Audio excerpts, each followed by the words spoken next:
Hello, welcome to our new devotional. In this new devotional, we're going to be going chapter by chapter through the entire Bible, hopefully over time, starting with the first book of the Bible, Genesis. In some cases, I may go over more than one chapter, but in most cases, we'll be covering one chapter. I will give you an overview of what happens in that chapter, along with a few brief spiritual lessons that we gain from that chapter.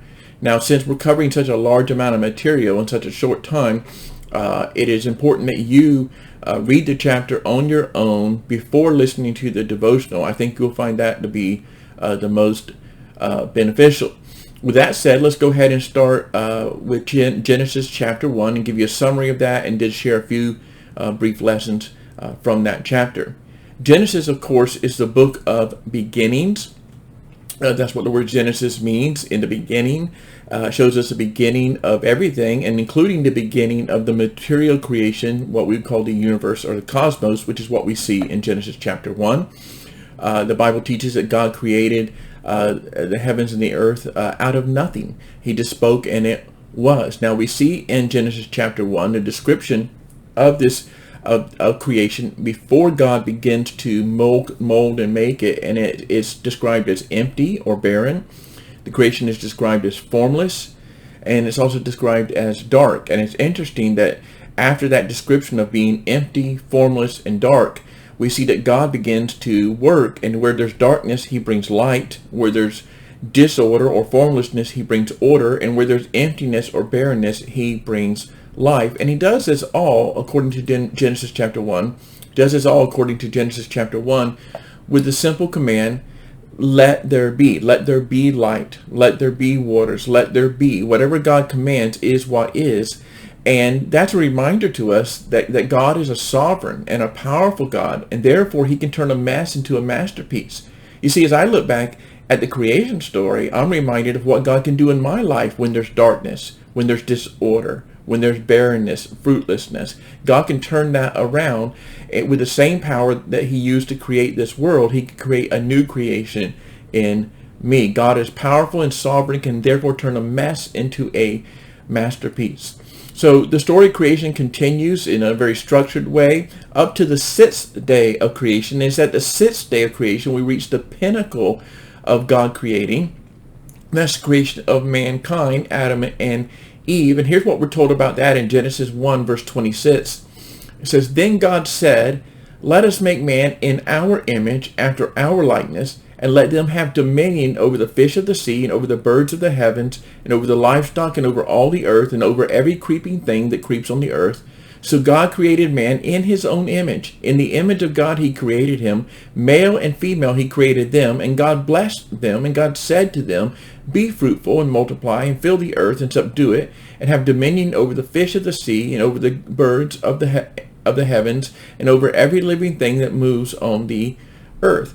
So in this very important passage, we learn a few things that are important for us, spiritual life lessons. The first thing we learn is that humans are special. God created humans special. They're the pinnacle of his creation. They're made in the image of God. They have dominion over the rest of creation, and they're given God's special verbal blessing. So despite what our culture and what some scientists are trying to persuade people to, we are not simply mistakes. We are not fortuitous results of chance in the universe. We're not blobs, no different than an amoeba. We are created directly by God, mankind is, in the image of God, to have dominion and to carry out his plans and to represent him in the world. We learn that humans are created special. They're created in the image of God. And we also learn that God is a good and a blessing God. We see that throughout this Genesis chapter 1. Repeatedly we're told that creation was good. And then when God created man, we're told it was very good. And we're also told in the verses we just read that God blessed mankind.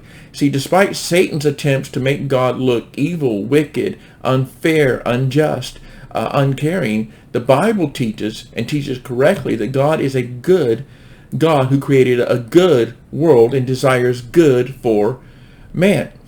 Now, is the world good right now? Well, no, it's not. It's a broken world, but that's not because of God, as we'll see later in the book of Genesis. Let's imagine you get a new car from Ford. You go to the Ford parking lot, you get a brand new car. It's perfect, it's sparkling, it runs perfect, it looks perfect. You have that car for a couple of days. You come out of your house in the morning, and when you come out of your house in the morning, you see your car there. It's dented, there's scratches in it, the windshield is broken, the wires are pulled out of the engine. Well, you don't blame Ford for that. Ford manufactured the car good. They made it correctly. The problem must have come after that. There must have been something else that damaged the car. And the same is true for creation. God created a good world because he's a good and blessing God who has good plans for mankind. But, as we'll see later in Genesis chapter 3, the entrance of sin and man's decisions have brought evil into the world. So I hope you have found this to be, this chapter helpful to you and an encouragement to you. We see that God is a powerful and a sovereign God who can turn a mess into a masterpiece. We see that humans are made special in the image of God. We're not blobs. We're not related to the amoeba. We're completely different and created superior to all of these things by God's grace. We learn that God is a good and a blessing God who created a good world and desires good for me and for you. Hope this is a blessing to you. Have a blessed day.